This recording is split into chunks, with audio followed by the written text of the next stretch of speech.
Saudações do crente docente, e está no ar o CDcast, o podcast da sua lição bíblica.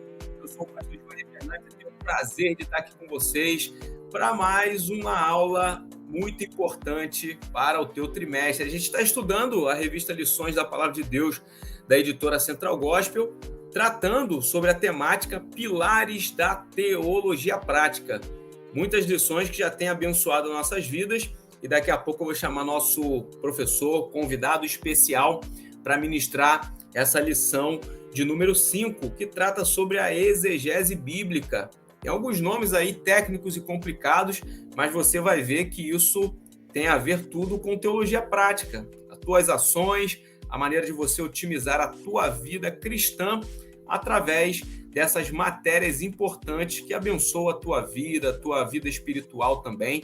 É algo maravilhoso. Antes de eu chamar o nosso convidado e orar pela vida dele para ele estar ministrando, eu quero pedir para você que nos acompanha, para você curtir logo aqui o vídeo, não deixar isso para depois, é muito fácil, você aperta ali no botãozinho de curtir, deixa o teu comentário, participa no chat, recebe o nosso professor aí através de alguma palavra de saudação dentro do da nossa parte de comentários e aqui também do chat, para poder a gente fazer com que o YouTube entenda que o nosso conteúdo é relevante. O conteúdo da Palavra de Deus é sempre relevante, mas o YouTube ele precisa entender através da sua participação e mandar esse vídeo aí para o maior número de pessoas, que você também pode fazer, copiando o link, enviando para pessoas que gostam e amam estudar a Palavra de Deus, porque certamente isso vai ser bênção. Agora, eu tenho dito e não admito que você esteja aqui com a gente acompanhando e você não se inscreva no nosso canal. Por que isso? Porque, primeiro, é gratuito. Segundo, você vai ter a relação de vídeos que vão entrando, aulas que vão entrando, conteúdos em primeira mão. Aí você deve falar assim, pastor, mas eu sou esquecido. Não tem problema, você aperta no sininho das notificações e toda vez que o crente docente colocar um conteúdo novo, você vai ser notificado. E aí você organiza seu tempo, entra no vídeo e participa com a gente. Mais um recadinho aqui para poder a gente começar.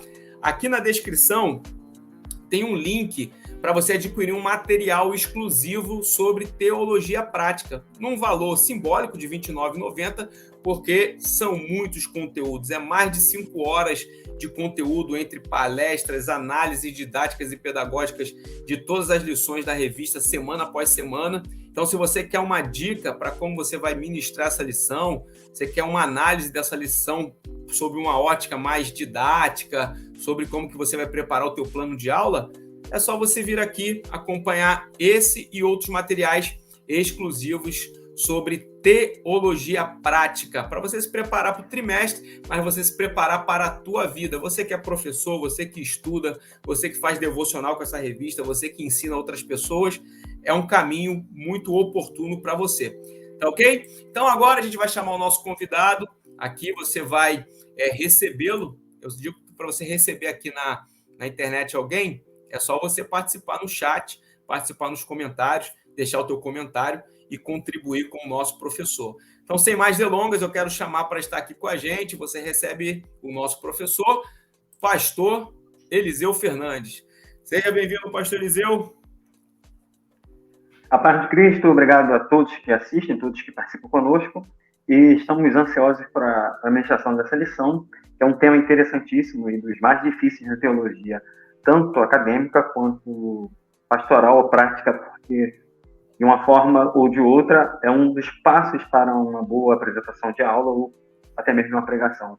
Eu costumo dizer como na academia é os passos que iniciam, no púlpito é o resultado que eu estudei tudo que é apresentado, com características diferentes do meu colocado processo. Em prática. Eu vou estar orando pelo pastor Eliseu e depois vocês fiquem com a aula, que vai ter mais outros esclarecimentos aí importantes. Pai querido, Pai amado, nós louvamos o teu nome. Senhor, te engrandecemos nesse momento. Pedimos a ti para que tu venha continuar usando a vida do teu filho, o pastor Eliseu, para que ele venha ministrar, Senhor, de maneira clara, oportuna, para alcançar o nosso intelecto, mas também alcançar os nossos corações, a nossa vida espiritual, através desse assunto que está dentro dessa temática que nós estamos estudando. É o que nós queremos orar a ti, desde já te agradecer, em o nome de Jesus. Amém e graças a Deus. Uma boa aula, um forte abraço, pastor Eliseu. Bem, sejam bem-vindos novamente nessa lição 5 sobre exegese bíblica.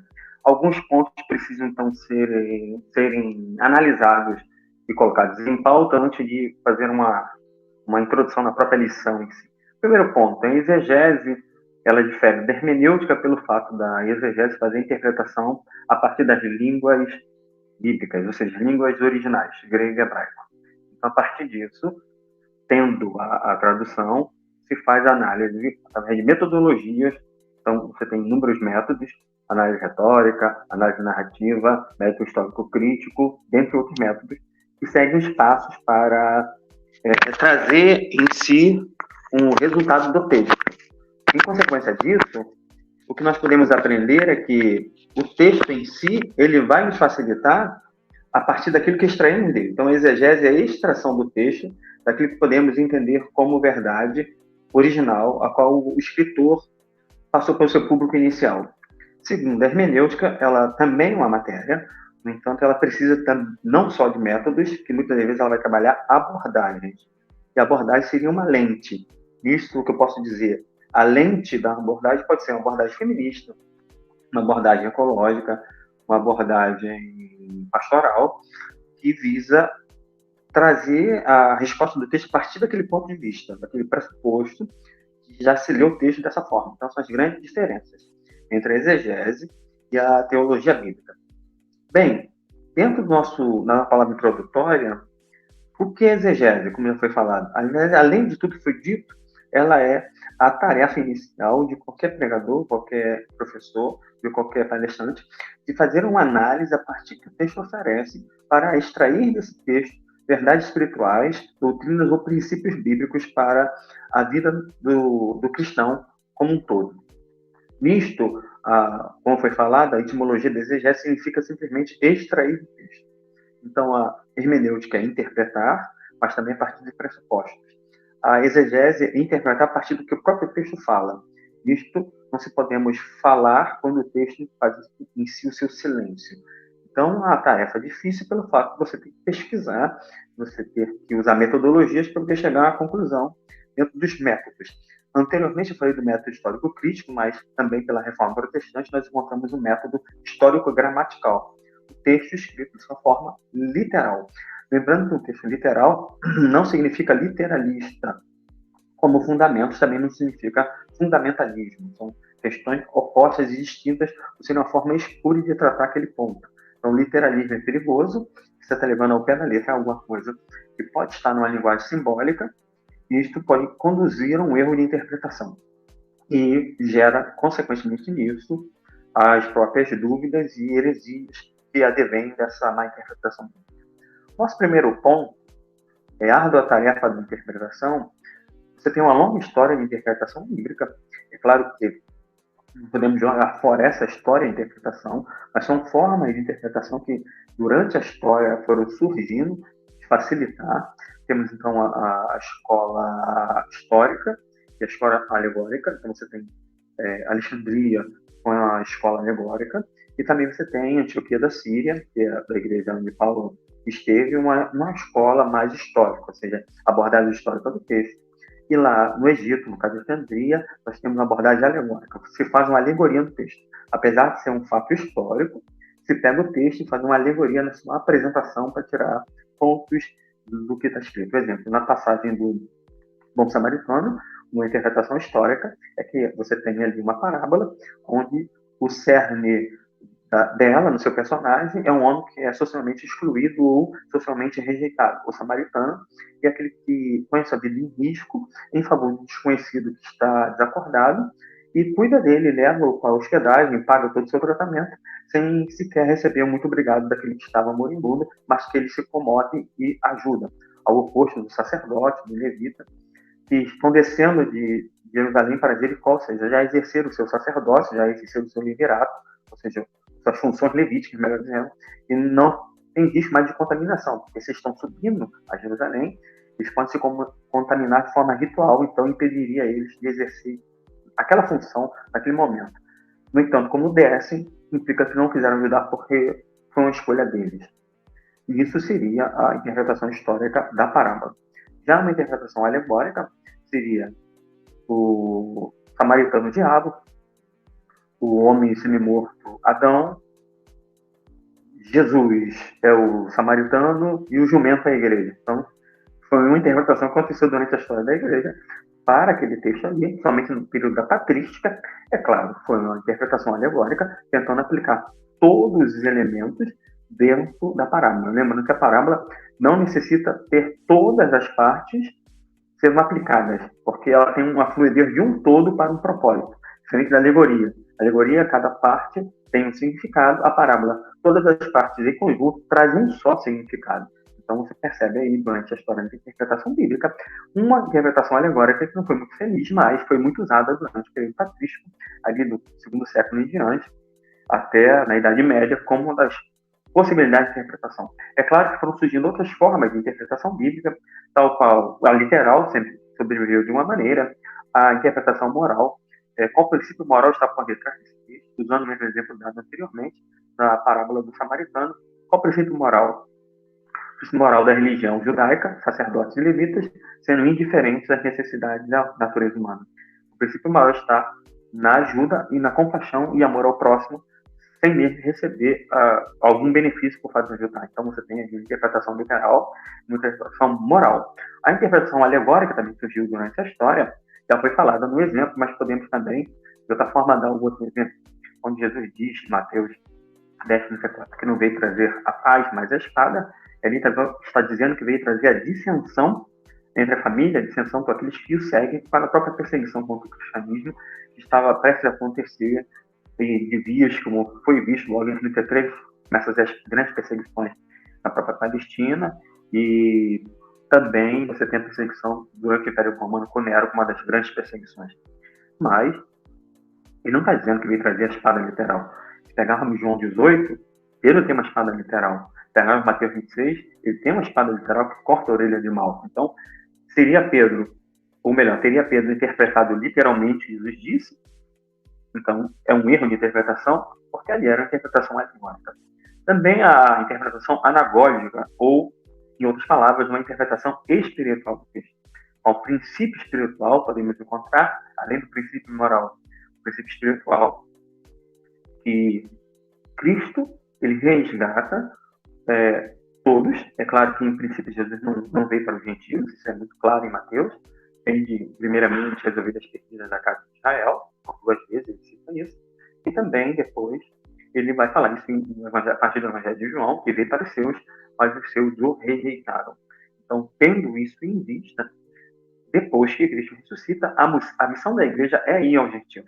Não era, em princípio, a missão de Jesus pregar aos gentios, mas sim ir aos judeus, como de praxe, daquele seu povo enviado, e do processo da sua rejeição, e para que toda a humanidade pudesse ser acolhida. Então, pela substituição da doutrina da eleição. É uma outra doutrina que, em outra oportunidade, falaremos melhor sobre isso. Tá? Então, uma interpretação espiritual é tirar daquele texto algo que nos eleva a Deus. Exemplo, Gênesis 22, nós temos uma narrativa. Então, podemos fazer exegese a partir da análise narrativa. E o narrador descreve Abraão, que recebe um chamado de Deus, ele atende o chamado de Deus prontamente, ele não questiona, o texto ele tem muito corte de temporal, ele diz que viajou 3 dias de manhã cedo, então ele não faz, de fato, um deslocamento de tempo e espaço, porque até não se sabe onde está Abraão, só se sabe que ele retorna no final de Gênesis 22 a Berseba, então é possível que ele já estivesse em Berseba, mas não há nada comprovado no texto. E a viagem dura 3 dias, é um versículo.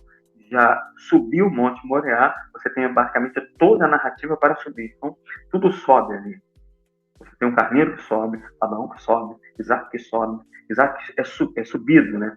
Posso dizer dessa forma errada? É colocado sobre, em cima do altar, da lenha. Então, outras coisas do texto que o autor, o narrador, descreve, não apenas para nos informar de um fato, mas para nos colocar dentro da narrativa e nos fazer aprender com a experiência e nos levar também a ter uma experiência semelhante que o personagem teve. E, diga de passagem, você percebe ali que Isaac não é sacrificado, mas não desce com Abraão, sendo que Abraão vai descer sozinho, porque no coração de Abraão, Isaac foi sacrificado no coração de Abraão é recebido como sacrifício a Deus, já que é um protótipo de Cristo, como aquele que o Pai dá para morrer no lugar de outros, sabendo então que em João 8 Jesus fala sobre esse episódio, que Abraão resultou em ver o dia de Deus, o dia de Cristo, e quando viu ficou alegre, que é o dia do substituto, e o carneiro que sobe lá no monte, que é sacrificado no lugar de lá. Então, através da metodologia, como a exegese obriga, leva aos passos, uma análise narrativa, uma análise temporal, uma análise de contexto. Então, são características principais dentro de uma análise exegética para trazer, então, o que o texto diz e não aquilo que a pessoa deseja se comunicar ou falar. Então, existem alguns problemas em relação à exegese, que seria a falta de conhecimento. Conhecimento cultural, da cultura bíblica, e conhecimento de texto, contexto, análise intratextual, ou seja, a Bíblia ela vai explicar a mesma a partir então de palavras ganchos ou palavras-chave. Exemplo, na narrativa de Gênesis 37 temos José, na narrativa do 38 Judá e Tamar, e 39 José de novo. Aparentemente, a narrativa é interpretada pela narrativa de Judá e Tamar, que na verdade não seria, porque o autor que organiza o texto na redação final coloca então o texto a partir da palavra gancho mão, porque no 37 pega uma túnica de José e dizem: veja se essa roupa é do teu filho. Mostram através das mãos a roupa a Jacó. No 38 Tamar diz: veja de quem é isto aqui, que estou grávida desse homem. E no 39, a própria mulher de Potifar diz: veja essa roupa, sino do hebreu, que veio aqui nos humilhar. Então, a narrativa ela é construída a partir também de palavras ganchos ou palavras-chave, que pode tomar um cunho de palavras teológicas. Então, quanto mais conhecimento acerca do texto, quanto mais se lê o texto, você vai extrair desse texto uma exegese, os detalhes do texto. Então, os detalhes também são importantes. Não só as semelhanças, bem como as diferenças do texto. Por exemplo, Mateus, você tem a oração do Pai Nosso com uma doxologia, porque o teu reino, poder, agora para sempre. Amém. Em Lucas, não tem doxologia e não é Pai Nosso, é só Pai. Então, a diferença entre esses textos do mesmo núcleo de oração do Pai Nosso pode implicar que em uma comunidade, como a de Mateus, cantava o Pai Nosso, e a comunidade de Lucas lia o Pai Nosso, ou orava o Pai Nosso. Então, um cantava e outro orava. Então, há uma possibilidade, a partir da doxologia, que se encontra só em Mateus. Então, você já tem ali uma segunda etapa do Pai Nosso. Não mais orado, mas também cantado. Então, é uma possibilidade de exegese, desde que você tenha um argumento, que é, no caso, a doxologia que existe no final do texto. Bem, a tarefa da exegese é uma tarefa árdua, como diz o primeiro tópico, e esse propósito é extrair desse texto, de melhor forma, aquilo que você encontra, que é a mensagem que Deus quis passar por meio do autor, e, nesse sentido, o nível mais básico ou superficial seria a gramática. Um nível secundário do texto seria partir daquilo que o autor quis falar. Exemplo, Abraão, a narrativa ela é linear, ela não tem muitos cortes, é uma narrativa rápida na viagem, mas é uma narrativa demorada para subir o Monte Moriá, mas também rápido para a descida. Então, você percebe o movimento do texto. Rapidez, lentidão, rapidez. Então, nós temos um segundo nível, e um terceiro nível seria, então, a doutrina da substituição. Deus ali, então, começa a delinear, demonstrando desde o Éden, aí você precisa, então, entender essa doutrina da substituição, desde Gênesis 3:21, quando Deus faz roupas para cobrir a nudez do homem e da mulher.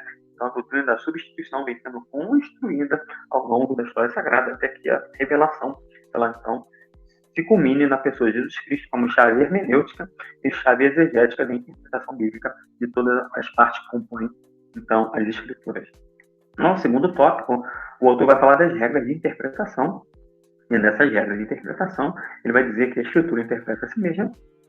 Isso nós falamos anteriormente com a expressão intratextual, ou seja, a Bíblia interpreta ela mesma a partir de textos ou pontos semelhantes de palavras-chave ou palavras teológicas que unem toda uma narrativa.